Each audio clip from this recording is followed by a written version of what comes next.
So today we're going to talk about variation. Now, freshman year we did a little bit of this discussion with direct variation, or we also call it directly proportional type problems. Problem states y varies directly with x, has an equation that looks like y equals kx, where k is a constant, and what was true about all direct variation problems is if you were to graph them, they all go through the origin, number one, because that looks like the equation of a line whose y-intercept is 0. And they made a line. X ends up being the variable, y is a variable. This constant k actually acts like the slope.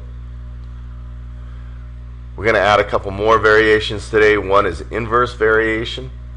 And in inverse variation, they also call it inversely proportional. They'll say once again y varies inversely with x, and I like expressing it as xy is equal to k, where k is the constant. You'll also see it written as y equals k over x. They just divide x on both sides. This graph is a little bit different. It looks like some of the rational functions we've been graphing, mainly because if we rewrite the equation, we get a rational function. There's an asymptote both at the vertical and horizontal region, and we get a curved graph. Inversely proportional means as one thing goes up, the other goes down, while direct variation means as one thing goes up, the other typically goes up. Finally, we have something called a joint variation, where it's known as a direct variation with a product of two quantities. So you'll see y varies jointly as or with kx, and here's the direct variation, y equals k, and then there's my product of x and w, where k is still a constant.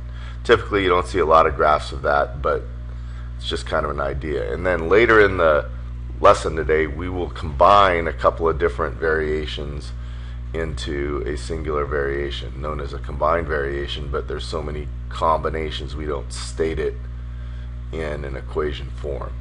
So let's go ahead and do a couple of problems. It says z varies directly with the cube of y. So if I wanted to take and write the equation of that, I'd say z, and I need a direct variation, so that's k times that next term, and this next term is the cube of y, so I say y cubed. And we want to find the constant of variation, so that's k in this case. They give us values of z, which is 20, unknown of k, and y is equal to 1.5, but we're going to cube that. So then we divide both sides by 1.5 cubed. And let's just approximate this answer to about 5.93. Now in this case, you got the period of a pendulum, we'll call P for a period, varying directly, so that's k times something, with the square root of the length. So the square root, we'll call that L. If the pendulum length is 64 and the period is 1.6, what's the period of a pendulum with a length of 1? So in this case, they're giving us two situations. Here's 1 in the singular underline, and 2 with an unknown second piece of that.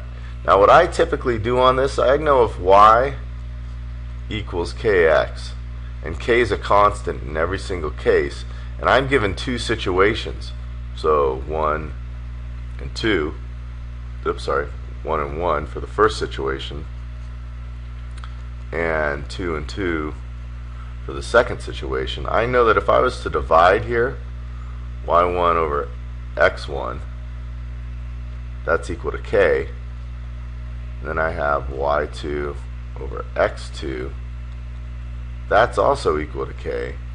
So doesn't then y1 over x1 equal y2 over x2? And that's why they call it directly proportional, because now I have a proportion. I like setting anything up that has two situations in a proportional case. So in this case, I have a length of the pendulum of 64 centimeters, I'm going to put that in my denominator. And I have a period of 1.6. And that's my first case. Then I have case 2, where I have a length of 1 meter. Now here's the problem. This is in centimeters, this is in meters. I'm going to need to use either centimeters or meters, and since I've already written my centimeters down, I know 1 meter is 100 centimeters, so I'll put that in the denominator, and I want to find the new period, or call it x. So now I have to do a cross product. I know this multiplies to 10, so I have 1.6 times 10 is equal to 8x. I know that 16 is equal to 8x, and x equals 2 seconds. Problem done.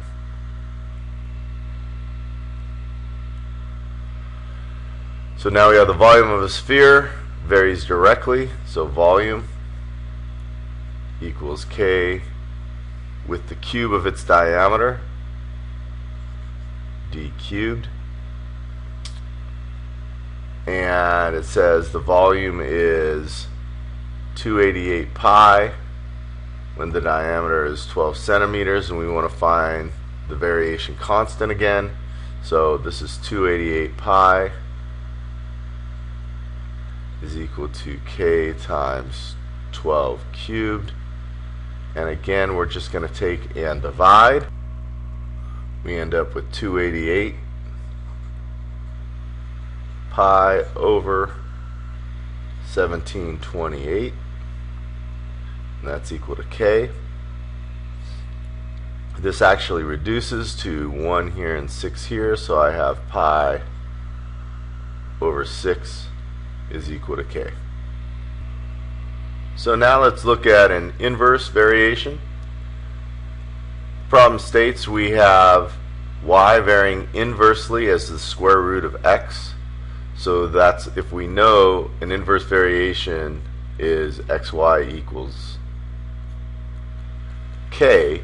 In this case, y varies inversely with the square root of x. So we have basically root x y equals k in this case. And we're given two different situations, so I can say that root x in the first case times y in the first case is equal to k, which is equal to root x in the second case times y in the second case is equal to k.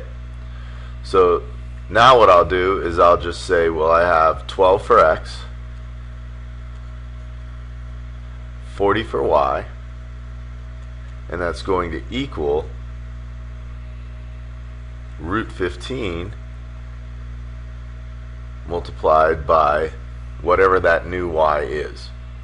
So now I can just take and isolate y. This gives me basically root 12 times 40 over root 15. If I wanted to keep this in the exact value, I could say that's 40. These reduce to, since 3 goes into both, root 4 on top and root 5 on bottom, and that's equal to y, which is 2 on top, so 2 times 40 over root 5, but then I'd have to rationalize. So then I would have, in this case, 80 root 5 over 5, but 80 and 5 reduce, so I do that again, and 80 and 5 reduce to 16 root 5, and that would be my solution.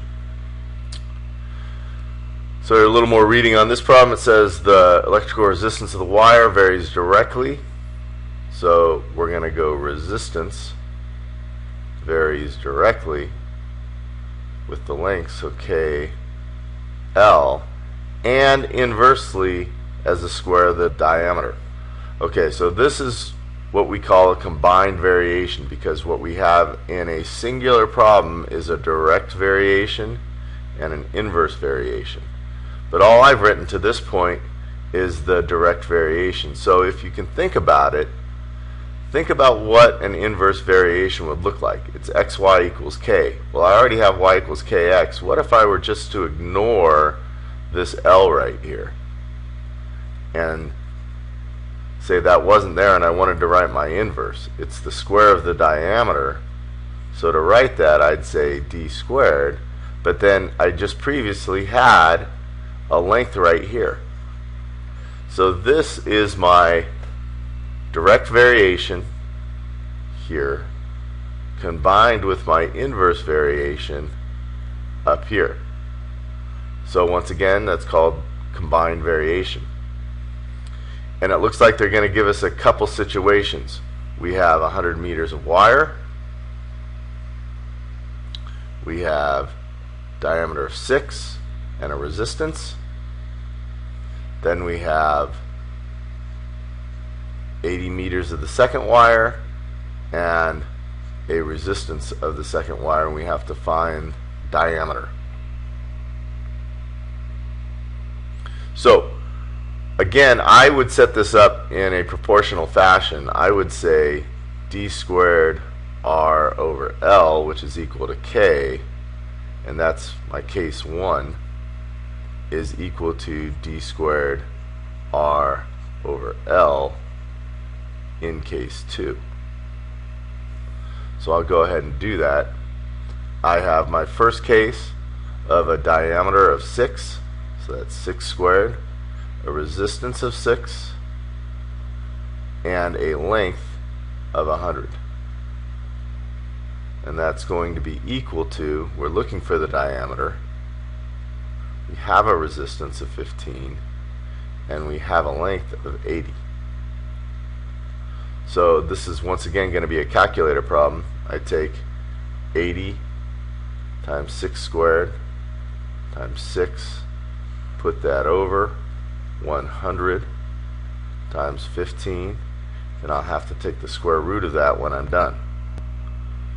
And that will give me approximately, if I go to the 100th, 3.39 millimeters. Now this next problem talks about jointly proportional, which is the same as really joint variation. So that's a direct variation with a product. And in this case it talks about being jointly proportional to the squares of L and W. So H, remember, varies directly because that's a joint proportionality with the squares of L and W. So that's L squared and W squared. And we just want to find the variation constant here, so we're going to look for K. Therefore, 36 is equal to K times 2 squared and a third squared. Clean it up. We have K times 4 times a ninth, or 36 equals 4/9. K, and I'll multiply by the reciprocal, so we get 9/4 times 36. K will then equal 81. The volume varies jointly, so here's volume equals K as the height and the square of the radius, so that's r squared. And again, we're just going to find the variation. So the cone has a height of 8, diameter of 9, which means my radius is 4.5 squared, and the volume of 54. So I'll just take 54, divide that by 8, multiplied by 4.5 squared. Pop that into a calculator and get an approximation. It ends up being exactly a third for K. And that's all we've got for you today. Make sure you do your Connect Ed, fill out your survey, and we'll discuss more tomorrow.